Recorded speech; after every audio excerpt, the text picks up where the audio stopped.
আমার কথা খুব সংক্ষিপ্ত, সেটা হলো এই ড্যাপের কারণে 2023 সালের 23শে আগস্ট সম্ভবত এই যে নতুন ড্যাপ হয়েছে, এই ড্যাপের মাধ্যমে ঢাকা শহরকে উচ্চতা কমানোর পরিকল্পনা করা হয়েছে। 10 তলা বিল্ডিং যেখানে আগে হতো, পাশের বিল্ডিং 10 তলা, এখন আমার বিল্ডিং হবে 6 তলা। রাজধানী উন্নয়ন কর্তৃপক্ষ, রাজ্যকে আমরা সংক্ষেপে বলি, উন্নয়নটা আপনি কাকে দিয়ে করবেন? ভূমি মালিকদেরকে ছাড়া কি আপনি রাজধানীর উন্নয়ন করবেন? আপনি কোন উন্নয়ন করবেন? আপনি তো এখানে শুধু বিধি দিচ্ছেন যে ভূমি মালিক আছে তারা যদি এর আওতার বাইরে রাখেন, উন্নয়নটা কোথাকার উন্নয়ন আপনি করবেন? আজকে যেই ভূমি নেওয়ার জন্য ডেভেলপাররা আগ্রহী ছিল, আমাদেরকে নানান সময় নক দিয়েছে, আজকে সেই ডেভেলপারকে আমরা নক দেই, কিন্তু সেই ভূমি মালিক নক দিয়ে তারা সাড়া দিচ্ছে না। 6 তলা বিল্ডিং করে তাদের পোষাবে না। উন্নয়নটা হবে কি দিয়ে? উন্নয়নটা হবে কি দিয়ে? আপনি 10 তলা বিল্ডিংটাকে 6 টাকা বানাইলে উদর পিণ্ডে বুদর করে তুলে দেওয়ার চক্রান্ত করা হচ্ছে। বলা হচ্ছে ফার্ম বানানো হয় না, সেই জন্য তারা উপরে তুলতে দিবে না। আঙ্গুল ব্যথা হলে আঙ্গুল কেটে ফেলে দেওয়া কোনো সমাধান নয়, মাথা ব্যথা হলে মাথা কেটে ফেলে দেওয়া কোনো সমাধান নয়, চিকিৎসা করতে হবে। আপনি ফার্ম মেনটেন করতে পারেন না, আপনার ইন্সপেক্টররা সেখানে দুর্নীতি করে, সেই দায় আপনি ভূমি মালিকদের ঘাড়ে তুলে দিতে চাচ্ছেন, তাদের উচ্চতা কমিয়ে দিতে চাচ্ছেন, তাদের ফ্ল্যাট কমিয়ে দিতে চাচ্ছেন। এটা একটা বৈষম্য ছাড়া আর কিছুই নয়। আপনি উন্নয়ন কর্তৃপক্ষ, আপনার দায়িত্ব হলো আপনার ইন্সপেক্টরকে দিয়ে আপনি যেই প্ল্যান দিচ্ছেন সেই প্ল্যান বাস্তবায়ন হচ্ছে কিনা সেটা দেখা।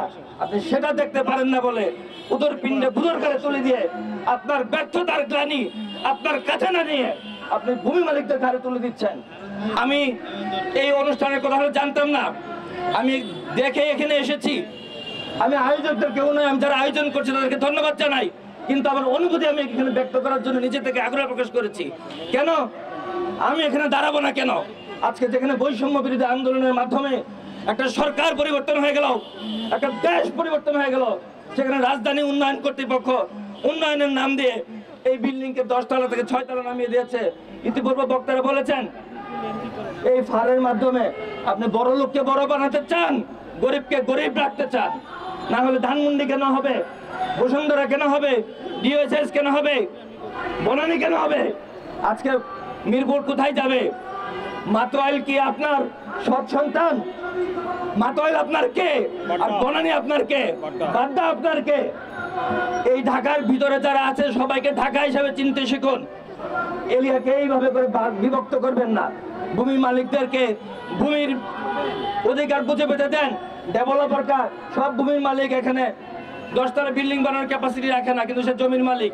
ডেভেলপাররা আগ্রহ প্রকাশ করে, তাদের মাধ্যমে সেই বিল্ডিংটা 10 তলা হয়। কেউ এখন সেই বিল্ডিং করতে চায় না।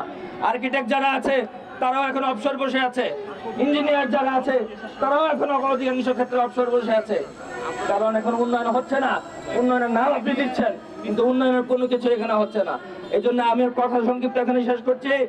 2008 সালে যে ফার ছিল, আপনি সেই ফারে ফেরত যান, অথবা বর্তমান ফারকে সংশোধন করে সংস্কার করে কিভাবে রাজধানীর উন্নয়ন হবে সেটা চিন্তা করেন।